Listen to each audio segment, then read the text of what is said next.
కేరళలో ప్రకృతి వలయం విధ్వంసం సృష్టించింది. వయనాడ్ జిల్లాలో భారీ వర్షాల ధాటికి కొండ పరిచయాలు విరగడంతో ఇప్పటికీ దాదాపు 123 మంది మృతి చెందినట్లు కేరళ అధికారులు వెల్లడించారు.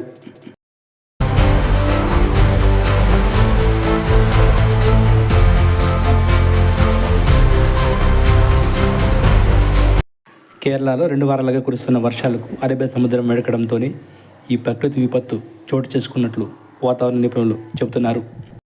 భారీ వరదల దాటికి కొన్ని ఇళ్లు నీలమట్టం కాగా మరికొంతమంది మృత్యువాత పడ్డారు. ఇంకొందరు గల్లంత అయినట్లు తెలుస్తోంది.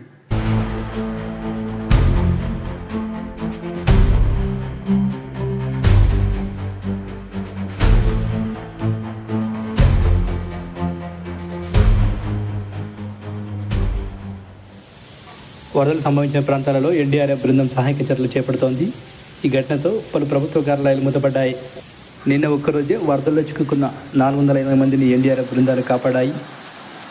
గల్లంతైన 98 మంది కోసం బృందాలు గాలింపు చర్యలు చేపడుతున్నాయి. అధికారులు 3000 మందిని సురక్షిత ప్రాంతాలకు తరలించగా 48 గంటల్లోనే 572 మిల్లీమీటర్ల వర్షపాతం నమోదు కావడం గమనార్హం. వరదల్లో చిక్కుకున్న వారిలో మరణాల సంఖ్య ఇంకా పెరిగే అవకాశం ఉన్నట్లు అధికారులు చెబుతున్నారు.